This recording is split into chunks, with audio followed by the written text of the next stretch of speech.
Hello, for those who don't know me, I'm Brother Sean.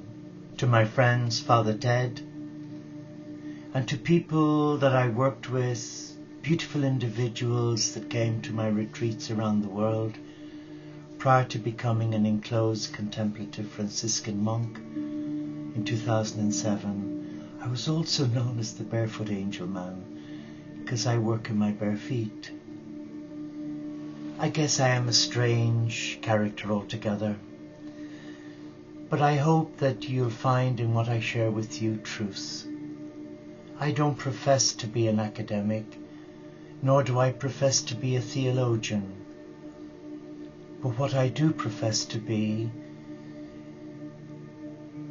is a follower of the Barefoot Galilean, whose love was replicated in a man that I have great love for, and that was Francis of Assisi. But my purpose of doing this short movie for YouTube is to try and raise awareness within my religious family, the Catholic Church, and I would like to direct all that I share here from a place of love to my brothers and sisters who call themselves Christian, followers of Christ. But I think of Gandhi's words, I like your Christ but not your Christians, because your Christians are not like your Christ. Why? Why did he say that? And why is it that today many pastors, ministers, many of my Franciscan brothers and sisters in the traditional Franciscan orders are feeling so overwhelmed, overburdened, saddened, even traumatized by the emphasis to keeping the letter of the law than allowing the spirit of the law to flow through into their hearts? What is going wrong? What is happening? Well, we only have to look at what Jesus did to the Pharisees and Sadducees of his day when he called them hypocrites. And I guess that's what's happening within established religion today. There's such a strong core element of fear. A fear mindset that prevents the children of God from celebrating their love of God. Allow me read to you some passages from an amazing book, The Coming of the Cosmic Christ, by a good man. In fact, I would say, and I would agree with a lot of what I would call New Age thinkers, but more again, I would call them liberated souls in divine service. Matthew Fox as being the 21st century's answer to Martin Luther, because he brings a whirlwind of love, a clearer understanding of who God is, what God is, and who is the cosmic Christ. Let me share this with you.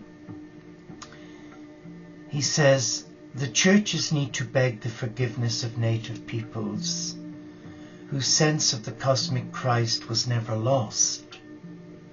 Forgiveness of lovers who have not been instructed in the way of sexual mysticism. That the Song of Songs celebrates forgiveness of youth who continue to be victims of adultism at the hands of the many Western institutions, including religious ones. Forgiveness of artists and the creative player in every adult. Forgiveness of women and others cheated of their spiritual heritage in an anti-mystical, anti-cosmic religious era. Once the churches have knelt and begged forgiveness, They must rise rapidly and begin contributing to the renaissance that the planet so desperately needs.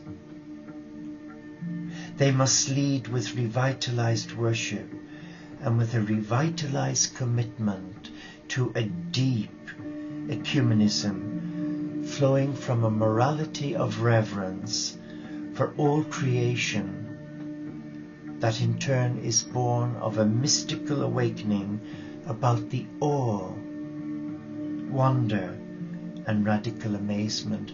And that's a quote from Rabbi Abraham Heskel's phrase that our existence is all about.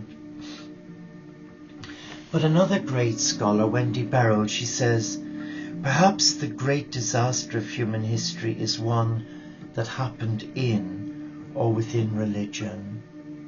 That is, the conceptual division between the holy and the world, the excerpting of the creator from the creation. Mysticism is the cure to this religious dualism. Yet mysticism has been ignored in most Protestant, Roman Catholic, and Jewish theological training and leadership.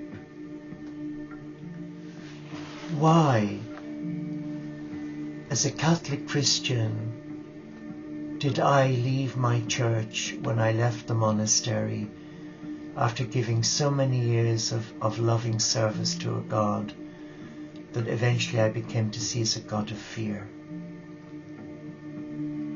I guess in truth, it was because I became so ill through the lack of charity in community. Great ceremonies, lots of pomp, great attention to the rubric and the ritual and the 14th century rule of life that we lived by. But the one key element that was missing in all of those years was love. Oh yes, we talked about God is love. But you know, I used to sneak out of my dormitory, my cell, and be in the chapel weeping tears that my God would come off that cross and give me a hug, where I felt so miserable in his service.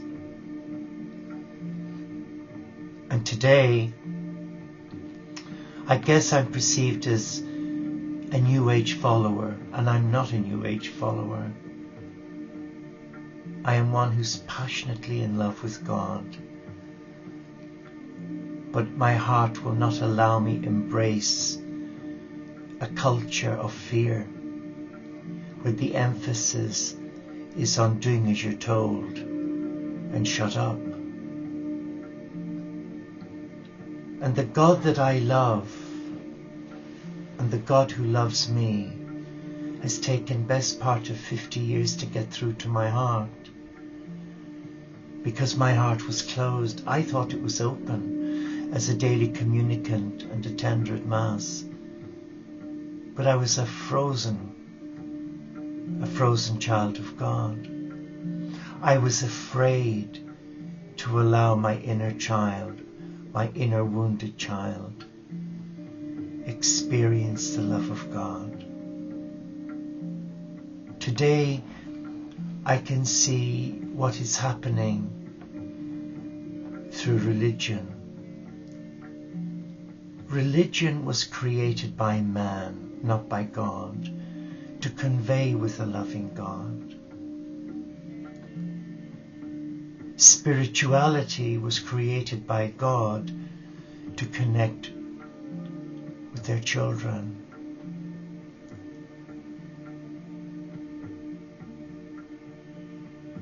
And what is so challenging, disconcerting, is to see men and women of all ages, with their gifts, with their love, dedicating their lives to a loving, living, vibrant God, to become swamped, cocooned in a culture of fear, where they're afraid to express who they are, where they're afraid to be the person God created them to be.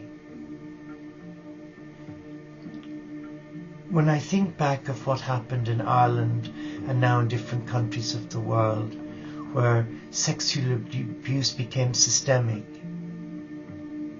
and where my church tried to cover it up through lies, deceit. If Christ was present today, what would he do? He would shame the Vatican. He would shame all the religious centers of the world.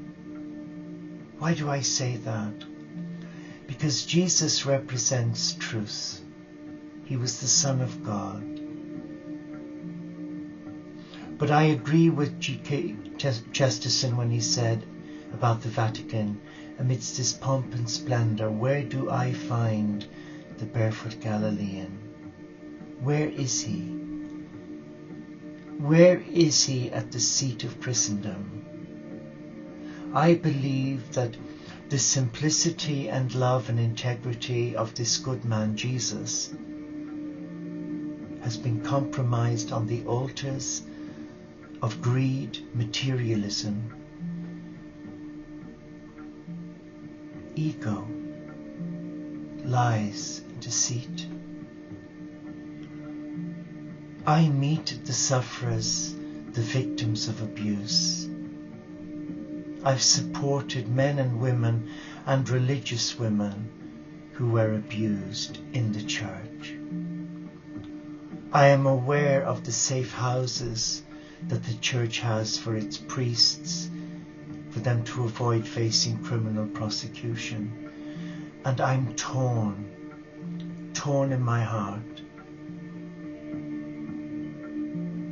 Why am I torn? Because I believe that there are two rules here. One for the intelligentsia and one for the other.